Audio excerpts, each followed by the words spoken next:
Persoalan tentang yang ada adalah persoalan klasik di dalam tradisi filsafat, terutama kalau kita mengacu ke dalam tradisi filsafat Yunani.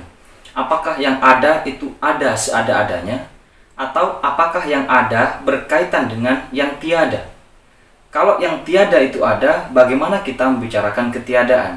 Ini perdebatan ontologis yang mengawali perdebatan filsafat Yunani, terutama sejak munculnya Parmenides. Dalam kesempatan ini, saya akan mencoba membicarakan bagaimana pandangan Parmenides tentang yang ada dan yang tiada.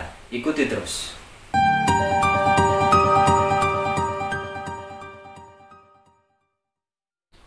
Salah satu buku rujukan yang digunakan untuk membahas tentang Parmenides adalah buku yang ditulis oleh Plato, judulnya Parmenides. Di dalam buku itu diceritakan oleh Plato bahwa pada saat Parmenides datang ke Athena, saat itu dia usianya sudah 65 tahun, sudah ubanan. Bersama muridnya bernama Zeno dari Elea yang berusia 40 tahun. Dan satu lagi adalah Socrates. Tiga orang ini berdialog panjang lebar tentang tiga hal menurut saya. Yang pertama tentang yang ada dan yang tiada. Kemudian tentang yang ada itu satu atau banyak. Kemudian tentang serupa dan yang tidak serupa. Kemudian buku kedua yang biasa dijadikan rujukan untuk membahas tentang Parmenides ini adalah puisi-puisi dari Parmenides itu sendiri yang berjudul On Nature. Buku ini atau puisi-puisi ini ada berbagai versi menceritakan berbeda, bahwa yang pertama mengatakan ada 160-an bait ya. Kemudian ada yang mengatakan sekitar 800 puisi, 800 bait ya. Tetapi yang paling penting dari sekian cerita ini bahwa On Nature, buku Parmenides ini membicarakan tentang yang ada dan yang tiada.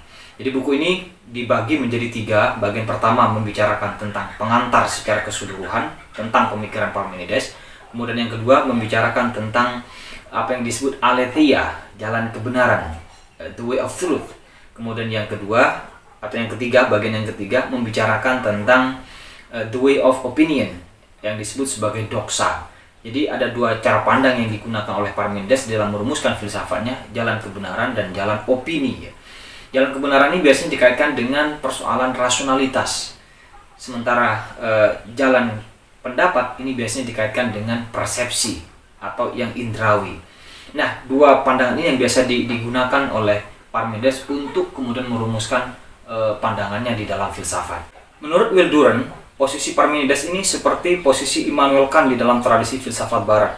Jadi ketika masyarakat Yunani atau para pemikir Yunani bergerak di dalam dua arus besar pemikiran, yaitu arus yang melihat bahwa persoalan kosmos atau kehidupan dunia itu berasal dari anasir-anasir alam itu sendiri, satu sisi, kemudian sisi yang lain melihat bahwa kehidupan masyarakat atau kehidupan manusia itu diatur oleh dewa. Maka lahirlah Parmenides yang mencoba memberikan jawaban atas dua kubu ini. Salah satu sosok yang dianggap membangunkan tidur dogmatis Parmenides dari persoalan kedewaan, ya, sebagaimana Kant misalnya dibangunkan oleh David Hume, maka Parmenides dibangunkan oleh Xenopanes. Ya. Ketika Xenopanes melihat bahwa sebetulnya yang dianggap dewa dan yang dianggap semesta itu adalah satu kesatuan, satu unitas yang tak terpisahkan. Maka Parmenides kemudian muncul untuk memberi solusi yang lebih dapat diterima bagi pemikiran masyarakat Yunani. Karena itu sebetulnya di dalam On Nature, Parmenides masih melibatkan dewa sebetulnya. Di dalam kumpulan puisi itu dia menceritakan bahwa berbagai pandangannya itu adalah wahyu yang disampaikan oleh Dewi ya, pada dirinya. Jadi Parmenides ini seolah sebagai seorang nabi ya, kemudian menceritakan apa yang telah diwahyukan oleh Dewi itu di dalam puisi-puisi tertentu. Kemudian menurut John Burnet, Parmenides yang lahir pada tahun 450 sebelum Masehi itu di dalam merumuskan pandangannya memulai dari suatu metode yang berbeda daripada pendahulunya. Yang dilakukan Parmenides adalah mencoba mencari presuposisi yang diandaikan begitu saja pada saat merumuskan suatu filsafat. Presuposisi itu ialah apakah yang tiada itu ada. Jadi pertanyaannya kemudian, apakah yang ada berkaitan dengan yang tidak ada? Dan jawaban atau temuan dari Parmenides ternyata yang tidak ada itu tidak ada. Jadi yang tiada itu tiada. Jadi yang ada adalah ada. Ketika Parmenides ini ditanya bagaimana kita menjelaskan tentang yang tiada, maka dia tidak menjawab. Karena yang tiada itu adalah tiada. Apa yang bisa kita bicarakan dari tiada? Tiada, ya sudah, tiada. Karena itu yang ada adalah ada. Ada ini tidak berawal dan tidak berakhir. Ada ini tidak diciptakan. Ada ini tidak akan hancur, utuh, penuh. Ada ini tidak berasal dari sesuatu yang lain. Karena itu Parmenides menolak prinsip creatio ex nihilo.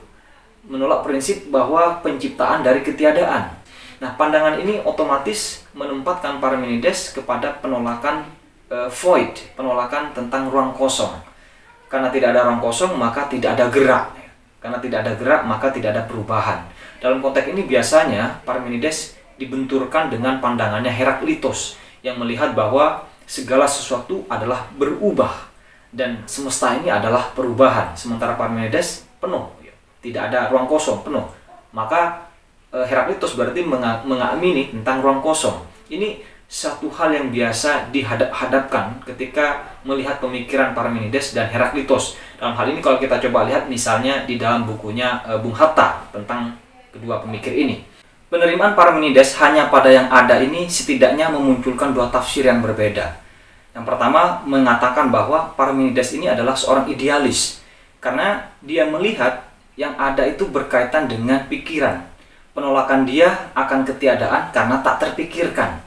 Ini seperti yang dinyatakan misalnya oleh Will Durant. Tetapi ada pandangan lain yang melihat bahwa sebetulnya Parmenides ini adalah seorang materialis. Ini dinyatakan oleh John Burnet dan Jonathan Barnes misalnya. Bagi mereka, Parmenides melihat sesuatu ini utuh. Sesuatu ini berkaitan dengan yang material. Karena sesuatu tidak bisa dilahirkan, tidak bisa dimunculkan, juga tidak bisa dimusnahkan. Katakanlah ada batu, kita buang ke laut, maka masih ada di laut. Kita pecah misalnya, masih ada pecahan-pecahannya. Ini yang belakangan dikaitkan dengan hukum kekekalan materi di dalam studi fisika misalnya. Dua pandangan ini yang sampai hari ini masih mewarnai di dalam perdebatan ketika kita membaca pemikiran Parmenides. Kemudian penerimaan Parmenides pada hanya yang ada tidak hanya menimbulkan konsekuensi ontologis sebagaimana yang telah dijelaskan, tetapi juga menimbulkan konsekuensi logis. Misalnya Parmenides menolak separuh benar dan separuh salah. Jadi satu pertanyaan tidak mungkin dijawab iya sekaligus tidak.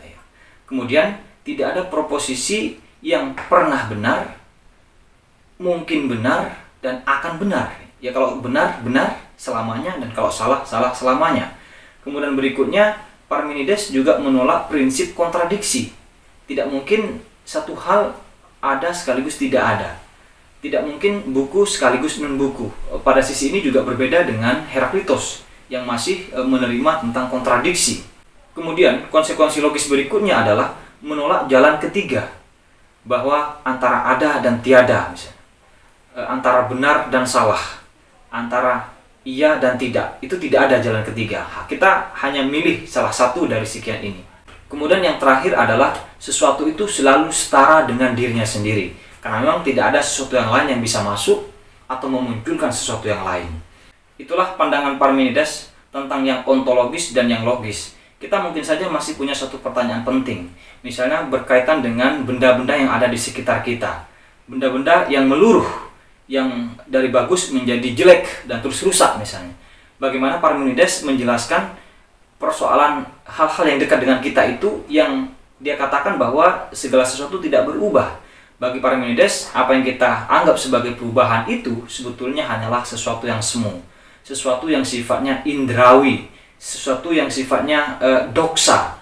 Sementara hakikat dari segala sesuatu itu atau jalan kebenaran itu adalah keutuhan dari berbagai hal itu. Ini satu jawaban yang saya kira tidak akan memuaskan berbagai pihak. Terlebih ketika kita masuk ke dalam kajian kosmologi atau kajian fisika di abad modern ini. Namun demikian, tetap saja pandangan Parmenides ini, filsafat Parmenides ini memberikan kontribusi besar di dalam studi filsafat, terutama ketika kita berbicara tentang yang ada dan logika. Saya kira ini yang bisa saya sampaikan berkaitan dengan pemikiran Parmenides.